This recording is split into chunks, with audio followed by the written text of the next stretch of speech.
400 years, Bob Marley and the Wailers. This is Democracy Now!, democracynow.org, The War and Peace Report. I am Amy Goodman. As we return to my interview with Johan Galtung, the father of peace studies. He was born in Oslo. When the Nazis occupied Norway, his father, a physician, prominent politician, vice mayor of Oslo, and a member of the resistance, was sent to a concentration camp. I asked Johan Galtung for his assessment of the U.S. media's coverage of the wars in Iraq and Afghanistan. I would wish that Al Jazeera could be visible in the USA in a more prominent way than as Channel 275 on Comcast. You see, what Al Jazeera does is the following. It is not left-wing, not at all. I've been interviewed a couple of times, 3 times. I know how they operate. It's multi-angle. You don't present anything unless you have that Afghan position, that US position, that Iranian position, or that Turkish position. You present that. And it comes, and all the people who are being interviewed are grilled by very talented people. That also happens in other channels. And it is then left for the viewers to draw their conclusion. So what I find is that the discourse as it's cut by the US is almost infantile. For instance, the figure terrorist. Look, I'm approaching 80. The Germans came and occupied our country in 1940. I was 9. I still remember how our resistance movement was referred to as terrorist. Goebbels. Terrorist, terrorist, terrorist. The Norwegians. Yes, it was people not in uniform attacking.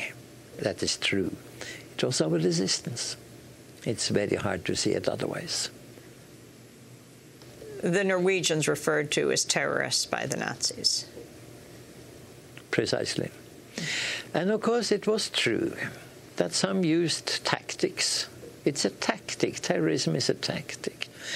That sometimes was unnecessarily violent. It's also true that some of them were extremist communist. Very, very true. And they were hoping for the reward after the war that the people enthusiastically would vote them into government. No, they didn't get that. But at the same time, they were respected for what they had done. So that is one, if you will, stupidity. That should stop. The other one is this inability to see the other side. Let us just look for a second into what happened at 9/11. I'll give you in one sentence what about 100 dialogues around the world have led me to believe, including, of course, in countries very central to this. It was an extrajudicial execution of 2 buildings, probably heading for a third one, Langley, Virginia, CIA, probably. Why? For having insulted Saudi Arabia. Insulted economically by a pattern totally contrary to Wahhab visions of what is a valid economy.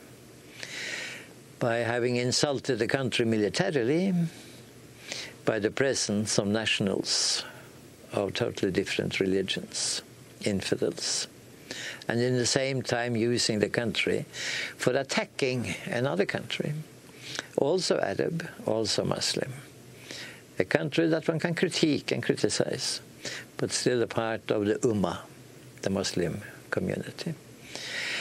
Now, if you look at this, look at it that way, then you suddenly start understanding why Osama bin Laden said in one of his famous speeches in October after 9/11, said, "You are now suffering the humiliation we suffered more than 80 years ago."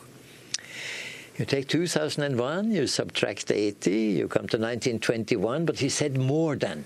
So let us subtract 5 more as a maximum. 1916, 17, 18. Sykes-Picot. 1917, Balfour Declaration. 1918, the occupation of Istanbul. I remember I was sitting in my apartment in Manassas, close to Washington, where my wife and I live with much pleasure, much of our lives. I was sitting Googling to find out how many US media had picked up what happened more than 80 years ago.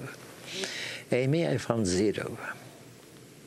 Now, the US is not very good at history, so that ridiculous formula that we were attacked because people are envious, and they envy us our democracy and so on, was the one that went all over in the media and has been intoxicating and, I would say, making for a highly unintelligent analysis.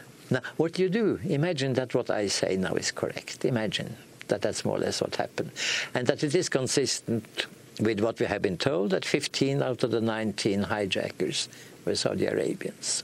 Let's imagine it's correct. What you do then? Maybe you go back to March 1945 and you look at the treaty. Maybe you have an Arabian-US commission to discuss it. Maybe at some point you don't apologize. That is a tradition which I don't think so important. But maybe you say, for instance, that I wish it could be undone. Maybe you say that this was not the wisest thing we could have done on board the aircraft carrier in the Suez Canal with Ibn Saud on the one hand and Franklin Delano Roosevelt on the other. One of the last things before he expired on the 12th of April, 1945. Amy, you will now ask, how can I remember that? That was the day my father was released from concentration camp. So it was a day with one shiny light and a very sad day. We admired and we loved Roosevelt. Like most of the world loves America, but not U.S. imperialism, you see. And since you asked me about the U.S. media, look, this is a country with so many universities, so many educated people, brilliant people, charming people, wonderful people. I don't understand why the mainstream media have to market that much stupidity. Johan Galtung, you dedicate this book, your latest book, The Fall of the U.S. Empire and Then What?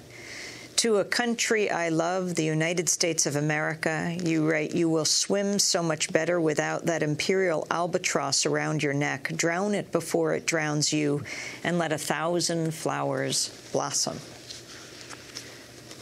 How? I mean every word of it. I can even tell you that when I give talks about this many places in the U.S., I put hand on heart and say I love the U.S. Republic and I hate the U.S. Empire.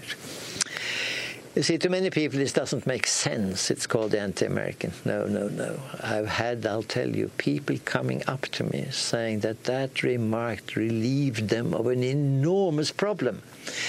Namely, I have so much difficulties with our foreign policy, our economic penetration, our cultural arrogance, our political maneuvering and arms twisting, and yet I love my country. And what I try to say is that these are two different things. And the albatross is around your neck. Get rid of it. Give it up. Do the following 4 things very quickly. Economically, trade for mutual benefit, fine, but equal benefit. And that means to examine the impact of your economic deals down to the last bottom, not only in a third world country, but maybe also in your own. Maybe you need some retraining of your economists to do that. Militarily, pull your bases back. 800, 150 countries is madness. And instead of all that, conflict resolution, conflict resolution, conflict resolution.